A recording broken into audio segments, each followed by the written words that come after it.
दोस्तों नमस्कार, मैं हूँ सूर्यबली सिंह और आप देख रहे हैं मेरा यूट्यूब चैनल कल्याण पथ। दोस्तों आज मैं आप लोगों के समक्ष उन 7 आदतों के बारे में चर्चा करने जा रहा हूँ जो हमें नुकसान पहुँचाती हैं, हमारा भविष्य बर्बाद कर रही हैं। नंबर 1, चलता है का एटीट्यूड। दोस्तों नेपोलियन में बहुत सी क्वालिटी थी जिसकी वजह से उसे हिस्ट्री का ग्रेटेस्ट जनरल माना जाता है, लेकिन उसकी जो सबसे बड़ी क्वालिटी थी वो थी उसकी असीमित क्षमता। अभियान के टाइम में वह रोज़ 18 से 20 घंटे तक काम करता था और अगर ज़रूरत पड़ती तो वह कई रातें सोता भी नहीं था। उसे युद्ध के बारे में सारे विवरण पता रहते थे। कई बार तो वह मीलों तक घोड़ों की सवारी करता और ट्रैवल करके वापस आकर फिर से काम करने लगता। उसकी जीवनी लिखने वाले मानते हैं कि वह कभी भी संतुष्ट नहीं था। दोस्तों 1796 में उसने फ्रांस को इटली से जिताया। वह अपनी फ्रांसीसी सेना को युद्ध के लिए इजिप्ट ले गया।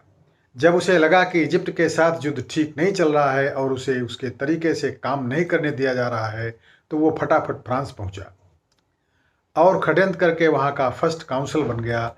जैसे ही ये काम खत्म हुआ वैसे ही वह इटली के साथ एक और वार पर चला गया और ऐसे ही एक के बाद एक अगले अभियान में जाता और वो भी बिना रुके, एक टाइमलेस एनर्जी के साथ। दोस्तों होता यह है कि जब भी हम चलता है एटीट्यूड रखते हैं तो हम बोर हो जाते हैं। नेपोलियन कहता है कि हम में एनर्जी की कमी तभी होती है जब हम खुद की कैपेबिलिटी से हल्के चैलेंजेस खुद को दे देते हैं। अगर हम रिस्क लेते हैं तो हमारे माइंड और बॉडी में इतनी एनर्जी आ जाएगी कि हम वो अचीव कर लेंगे जो हमने कभी सोचा भी नहीं था। इसलिए दोस्तों never settle down and make risk a constant practice. दूसरी आदत है करना नहीं, सिर्फ सोचना। दोस्तों डेल बताते हैं कि 1943 में एक बार वो पूल में कूदने की कोशिश कर रहे थे, लेकिन जिस लकड़ी पर वो खड़े थे वो टूट गई और वे फर्श पे आकर जोर से गिरे। उन्हें हॉस्पिटल ले जाया गया जहां डॉक्टर ने उन्हें बताया कि उनकी पसलियां टूट गई हैं और एक पसली ने उनके दाहिने फेफड़े को पंचर कर दिया है। वे 3 महीने तक हॉस्पिटल में रहे, लेकिन उसके बाद डॉक्टर ने कहा कि अभी तक कुछ भी सुधार नहीं है।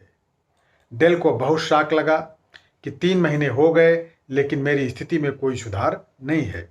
उन्होंने इस पर काफ़ी देर तक सोचा कि ऐसा इसीलिए है क्योंकि वो पूरे दिन बस लेटे रहते हैं और अपनी बीमारी के बारे में सोचते रहते हैं और इसीलिए शायद उनकी बॉडी रिकवर नहीं कर रही है। डेल ने फिर डॉक्टर को बोला कि आप मुझे 7 वाले वार्ड में शिफ्ट कर दें, जिसका नाम था कंट्री क्लब, जहां पर पेशेंट अपने मर्जी का कोई भी काम कर सकते हैं। डेल को वहां शिफ्ट कर दिया गया। उसके बाद दोस्तों डेल ने वहां ऑयल पेंटिंग सीखी, मनोविज्ञान के ऊपर बहुत सारी किताबें पढ़ी, कॉन्ट्रैक्ट ब्रिज गेम खेला। वो इन एक्टिविटीज़ में इतना ज़्यादा बिजी हो गए थे कि उन्हें अपने बीमारी का कुछ याद ही नहीं रहा।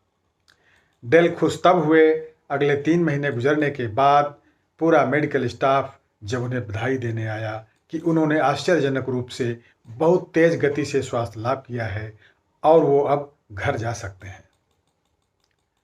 तो दोस्तों यहाँ पॉइंट ये है कि जब हम बैठकर अपने लाइफ के बारे में चिंता करते रहते हैं तो कोई सुधार नहीं होता, ना ही डेल की तरह स्वास्थ्य का और ना लाइफ में किसी और चीज़ का। लेकिन जब हम अपना दिमाग टेंशन से हटाकर किसी गतिविधि में लगाते हैं तो सुधार होना शुरू हो जाता है। तीसरा है दोस्तों डर का सामना न करना। वर्ल्ड वार में जॉर्ज पैटन यूएसए आर्मी के जनरल थे, जिनके परिवार के अधिकतर सदस्य भी सेना में जनरल और कर्नल के पद पर सेवा करके सिविल वार के दौरान शहीद हुए थे। वर्ल्ड वार 1 में 1918 के दौरान पैटन पहली बार वार में उतरे। पैटन ने टैंक डिवीजन संभाली हुई थी। पैटन ने किसी तरह अपनी American infantry army mountain top तक पहुंचा दी, लेकिन तब जर्मन्स उन पर फायर करने लगे, जिसकी वजह से उन्हें और उनकी आर्मी को वहां पर कवर लेना पड़ा। तो जल्दी ही पैटन को पता चल गया था कि वो लोग फंस गए हैं। दोस्तों अगर वो पीछे की तरफ जाते हैं तो हिल के साइड से उन पर फायरिंग होगी और अगर वो आगे बढ़ते हैं तो जर्मन्स मशीन गन से उन्हें मार डालेंगे। पैटन डर गए उनकी टांगें कांपने लगीं, लेकिन फिर उन्हें अपनी फैमिली में उन सब की याद आई जो आर्मी में शहीद हुए थे। पैटन को ऐसा लगा कि मानो वे सब पैटन को शहीद होने के लिए बुला रहे हैं। पैटन को लगा कि उन्हें मरना ही है तो मैं पीछे हटकर नहीं बल्कि आगे बढ़कर मरूंगा। पैटन अपनी आर्मी को ऑर्डर देने के लिए जैसे ही खड़े हुए, उनकी टांग में गोली लगी और वो गिर गए, पर किसी तरह वो सब वहाँ से निकल गए। उसके बाद से यहाँ तक कि जब वह जनरल भी बन गए, उन्होंने एक आदत बना ली थी कि जब भी किसी वार की रिपोर्टिंग लेनी होगी तो वह फ्रंट लाइन्स में जाकर खुद ही रिपोर्टिंग लेंगे, ताकि वह बार बार अपने डर पर काबू पा सकें। दोस्तों, इस स्टोरी से हमें 2 सीख मिलती है। पहली, डर कर छुपने से बेहतर है कि हम डर का सामना करें, क्योंकि डर की वजह से हम फ्रीज हो जाते हैं और कोई भी एक्शन नहीं ले पाते हैं। दूसरी सीख हमें यह मिलती है कि जब हम डर जाते हैं और अपना प्रेजेंस ऑफ माइंड खो देते हैं तो हम सिर्फ खुद की ही नहीं बल्कि अपनी फैमिली, अपने ग्रुप्स, अपने फ्रेंड्स की नज़रों में भी गिर जाते हैं। अगर हम लीडर हैं तो हमें बहुत से लोग देख रहे हैं, इसलिए हमें अपना धैर्य रखकर ही निर्णय लेना चाहिए। चौथा है दोस्तों, बहुत ज़्यादा चिंता करना। दोस्तों, जोसेफ अपनी स्टोरी बताते हैं कि जब मैं छोटा था तब से ही मैं हर चीज़ के बारे में परेशान रहता था।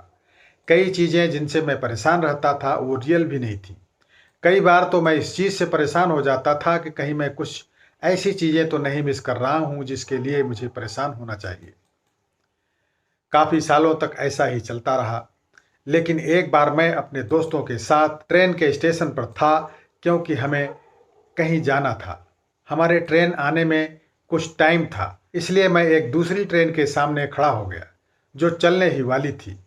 मैं उसका इंजन देखने लगा, तभी उस ट्रेन में से एक आदमी उतरा और चिल्लाने लगा, सब ट्रेन में चढ़ गए हैं। उसने थोड़ी देर देखा और जैसे ही ग्रीन लाइट हुई, उसके बाद ट्रेन स्टार्ट हो गई और अपनी 250 किलोमीटर की जर्नी स्टार्ट की। जोसेफ कहते हैं कि पता नहीं क्यों मुझसे ये लाइन कुछ कनेक्ट हो गई। मैं उस ट्रेन और उस आदमी के बारे में सोचता रहा कि वो 250 किलोमीटर की जर्नी तय करने वाले हैं और उन्हें इसकी फिक्र नहीं है कि क्या पता रास्ते में एक्सीडेंट हो जाए, कुछ देरी हो जाए, ट्रेन में कोई खराबी हो जाए।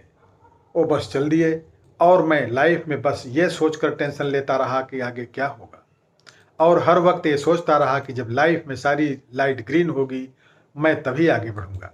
लेकिन इस ट्रेन के एग्जाम्पल से मैंने टेंशन लेना छोड़ दिया है। जब सिग्नल मिल जाए तो चल पड़ो, जब प्रॉब्लम आ जाए तो उसे तभी हैंडल करो। 5वां है दोस्तों, लोगों के बारे में सोचना। यार, अगर ये ड्रेस पहन ली तो लोग क्या सोचेंगे? अगर सस्ता सेल फोन लेकर पार्टी में चला गया तो सब मुझे गरीब समझेंगे। अगर मैंने आंटी को बता दिया कि मेरी जॉब नहीं लगी है तो वो क्या सोचेंगी? हम में से हर कोई बहुत ही इनसिक्योर होता है। हमें लगता है कि बस हर इंसान सारे काम छोड़कर हमारे बारे में ही सोच रहा है, जबकि दूसरे इंसान को भी यही लग रहा होता है। दोस्तों, जेफ बेजोस बताते हैं कि अगर तुम्हें ऐसे कभी भी फीलिंग आती है और ऐसा लगता है कि सामाजिक दबाव बहुत ज़्यादा हो गया है तो एक बार घर से बाहर निकलो और एक बहुत ही भीड़ भाड़ वाली जगह में जाओ और उस भीड़ को आराम से देखने लग जाओ। उनमें से एक आदमी भी तुम्हारे बारे में नहीं सोच रहा होगा। किसी माँ को अपने बच्चे की चिंता होगी, किसी को अपने जॉब की, तो किसी को अपने स्कूल असाइनमेंट की। इसीलिए हमें अपने काम के बारे में सोचना चाहिए, ना कि औरों के बारे में सोचकर अपना निर्णय बदलना चाहिए। 6वां है दोस्तों, अपने गोल्स और सीक्रेट्स शेयर करना। नासा के एस्ट्रोनॉट गैरेट राइजमैन, जिन्होंने एलोन मस्क के साथ काम किया है, वो बताते हैं कि एलोन मस्क हमेशा लोगों से उसी टॉपिक के बारे में बात करते हैं जिनके बारे में उन्हें पता होता है। फॉर एग्जाम्पल, एलोन मस्क ने गैरेट से कभी भी न्यूरालिंक कंपनी के बारे में बात नहीं किया, क्योंकि गैरेट एक एस्ट्रोनॉट है, ना कि बायोलॉजिस्ट, और यह एक मेथड है जिससे एलोन काफ़ी अच्छे तरीके से अपना टाइम मैनेज करते हैं। लेकिन साधारण इंसान अपने सपने हर किसी से शेयर करने लगता है, खासकर नकारात्मक लोगों से या उन लोगों से जो उसके सपनों को कभी समझते नहीं।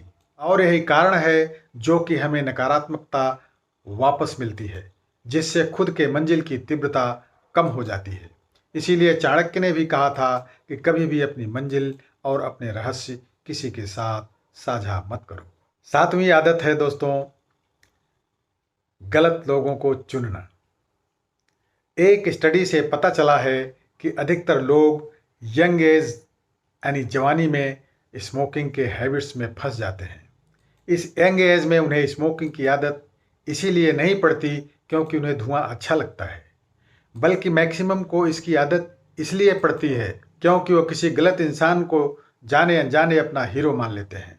हो सकता है कि वो हीरो किसी गली का गुंडा हो जिसे उस लड़के ने स्कूल समझ लिया, या फिर कोई मूवी का हीरो हो। इसीलिए बेहतर यही है दोस्तों कि हम उसे अपना हीरो माने जो हमें सही दिशा में लेकर जाए, और इसके लिए हमें खुद को उसी कंटेंट को एक्सपोज करना है जिससे हमारी ब्रेन की प्रोग्रामिंग बेटर तरीके से हो, जैसे कि महान लोगों की बुक्स या उनकी कंपनी। तभी हम इम्प्रूव कर सकते हैं। तो दोस्तों, आज हमने 7 आदतें देखी जो हमारी लाइफ को बर्बाद कर सकती हैं। दोस्तों, अगर अच्छी हैबिट्स खुद में लाना चाहते हैं तो मेरे ओपिनियन में सबसे बेस्ट हैबिट्स है बुक्स। ऐसे लोगों के द्वारा लिखी गई बुक्स जिन्होंने एक ही स्किल में 10 से 20 साल गुजारे हों, इससे अच्छा क्या हो सकता है कि ऐसे लोग हमें अपना एक्सपीरियंस सिखा रहे हैं। दोस्तों, वीडियो कैसी लगी कमेंट्स में अवश्य लिखिएगा और अपने यारों मित्रों दोस्तों को शेयर भी कीजिएगा। जिन्होंने अभी तक मेरे चैनल को सब्सक्राइब न किया हो, कृपया सब्सक्राइब कर लें। वीडियो को ध्यान से देखने के लिए बहुत बहुत धन्यवाद।